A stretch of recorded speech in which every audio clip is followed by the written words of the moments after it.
ہے اور بھی دنیا میں سخنور بہت اچھے، کہتے ہیں کہ غالب کا ہے انداز بیاں اور۔ مرزا غالب۔ غالب وہ شخصیت جس نے اردو شاعری سے ہمیں اس زمانے کو، اس ہندوستان کو روبرو کرایا۔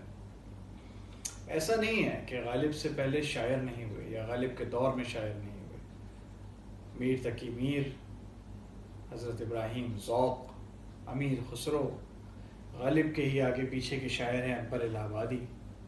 لیکن جب بھی اردو شاعری کی یا ادب کی بات آتی ہے تو ہمارے گمان میں، ہمارے ذہن میں غالب کی تصویر ابھر آتی ہے۔ جی ہاں، غالب نے اردو شاعری سے ہمیں روبرو کرایا، اردو شاعری کیا ہوتی ہے ہمیں یہ بتلایا۔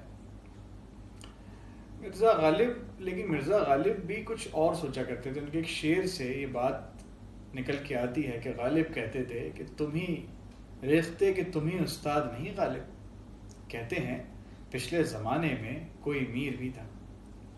تو یہ تو غالب کی بات ہے، غالب سے جڑے ہوئے کئی قصے اور کئی واقعے ہیں۔ غالب کیسے مقبول ہوئے دلی میں، آج ہم اس واقعے پہ، اس قصے پہ روشنی ڈالتے ہیں۔ مرزا غالب آگرہ کے رہنے والے تھے، شادی کر کے دلی آ گئے تھے بڑی کم عمر میں، اور مرزا غالب کو دلی کا داماد کہا جاتا تھا۔ جی ہاں، مرزا غالب کو نوشہ میاں کہتے تھے، نوشہ داماد کو کہا جاتا ہے اردو میں۔ اور مرزا غالب بڑی کم عمر سے ہی شعر لکھ رہے تھے، غزلیں لکھنے لگے تھے، لیکن مرزا غالب مقبول نہیں ہو پا رہے تھے۔ یہ اس زمانے کی بات ہے جب مغلیہ سلطنت کے بادشاہ بہادر شاہ ظفر ہندوستان پر قابض تھے اور ہندوستان کے بادشاہ تھے۔ تب ان کے استاد ہوا کرتے تھے حضرت ابراہیم ذوق۔ بہادر شاہ ظفر انہیں اپنا استاد مانتے تھے، اور کیونکہ غالب آگرے کے رہنے والے تھے تو دلی میں یا امیر ابراہیم ذوق کو مرزا غالب کا یوں بادشاہ کے محل میں آنا مناسب نہیں لگتا تھا، یا یوں کہہ لیجئے کہ انہیں پسند نہیں تھا۔ تو ایک روز کی بات ہے، مرزا غالب کی گلی سے ابراہیم ذوق کی سواری جا رہی تھی، اور مرزا غالب اپنے شاگردوں کے ساتھ بیٹھ کے گپے لڑا رہے تھے۔ اسی دوران جیسے ہی مرزا غالب کے نزدیک ابراہیم ذوق کی سواری پہنچی تو مرزا غالب کہتے ہیں، بنا ہے شاہ کا مصاحب، پھرے ہے اتراتا۔ یہ سن کر ابراہیم ذوق نے اپنی سواری رکوا دی، اور ابراہیم ذوق کو ایک طنز کی طرح لگا کہ مرزا غالب ابراہیم ذوق کو تانا کس رہے ہیں۔ اب کیا تھا، ذوق اور ذوق کے شاگردوں کے سینے پہ جیسے سانپ لوٹ گیا ہو۔ تو ابراہیم ذوق نے ایک پلان بنایا کہ بہادر شاہ ظفر کے محفل جو اب اگلی محفل جو سجے گی، جو مشاعرہ قلعے میں ہوگا، اس میں مرزا غالب کو بلایا جائے اور ذلیل کیا جائے۔ اور انہوں نے یہ بھی کیا کہ بہادر شاہ ظفر کے کانوں تک یہ بات پہنچا دی کہ ابراہیم ذوق کو سرے بازار مرزا غالب نے تانا کسا ہے۔ تو صاحب مشاعرے کا دن آیا، مرزا غالب بھی پہنچے، مرزا غالب کو بلایا گیا تھا۔ تو مشاعرے کے آغاز سے پہلے بہادر شاہ ظفر نے کہا کہ کچھ ہماری محفل کے شاعر جو ہیں وہ ہمارے استاد ابراہیم ذوق پہ تانا کستے ہیں، جو ان کو زیب نہیں دیتا، انہیں ایسا نہیں کرنا چاہیے۔ تو بات یہ آئی، کسی نے کہا کہ نہیں، کوئی استاد کو ایسا نہیں کر سکتا، کوئی استاد کے ساتھ کوئی استاد کی شان میں اس طرح گستاخی نہیں کر سکتا۔ تو ابراہیم ذوق کے ایک شاگرد نے بہادر شاہ ظفر سے کہا کہ نہیں، مرزا غالب نے سرے بازار ابراہیم ذوق کو تانا کسا۔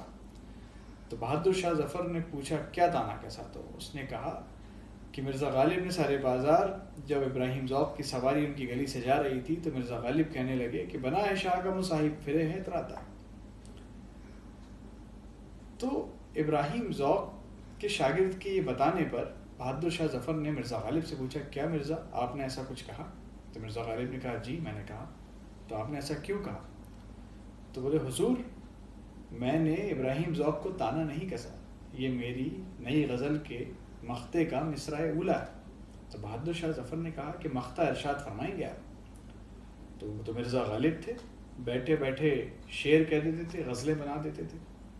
مرزا غالب نے بہادر شاہ ظفر کے آنر میں کہہ لیجئے اس شعر کو کہا، اپنے مقطع کو کہا کہ بنا ہے شاہ کا مصاحب فرے ہے تراتا، وگرنہ شہر میں غالب کی آبرو کیا ہے۔ یہ سن کر، مرزا کے اس شعر کو سن کر محفل میں داد آنے لگی، واہ واہ کے آواز بلند ہونے لگی۔ تو اس بات پر ابراہیم ذوق نے کہا کہ اگر مقطع اتنا اچھا ہے تو پوری غزل کتنی اچھی ہوگی۔ اب مرزا کے سامنے یہ مشکل ہو گئی کہ اب غزل سنانی پڑے گی، مگر وہ مرزا غالب تھے، اور مرزا غالب نے ترنت اپنے ذہن کا استعمال کرتے ہوئے غزل بنا دی، اور وہ غزل یہ تھی کہ ہر ایک بات پہ کہتے ہو تم کہ تو کیا ہے، تم ہی کہو کہ انداز گفتگو کیا ہے، رگوں میں دوڑتے پھرنے کے ہم نہیں قائل۔ یہ وہ شعر ہے، رگوں میں دوڑتے پھرنے کے ہم نہیں قائل، جس پر ابراہیم ذوق کی داد آئی تھی کہ رگوں میں دوڑتے پھرنے کے ہم نہیں قائل، جب آنکھ ہی سے نہ ٹپکا تو پھر لہو کیا ہے، بنا ہے شاہ کا مصاحب فرے ہے تراتا، وگرنہ شہر میں غالب کی آبرو کیا ہے۔ تو یہ وہ غزل تھی جس غزل نے مرزا غالب کو بہادر شاہ ظفر کے قلعے میں جگہ دی۔ مرزا غالب اس غزل کے بعد سے مقبول ہوئے، مشہور ہوئے، اور آج مرزا غالب کے جانے کے 150 سال بعد تک ہمارے بیچ میں مرزا غالب زندہ ہیں۔ آنے والی نسلیں بھی مرزا غالب کو یاد رکھیں گی۔ جب جب اردو ادب کی شاعری کی بات ہوگی، مرزا غالب کو یاد کیا جائے گا، مرزا غالب کا نام لیا جائے گا۔ میں آفاق کبھی کبھی شاعری کے بارے میں بولتا رہتا ہوں۔ مجھے دیجیے اجازت، خدا حافظ۔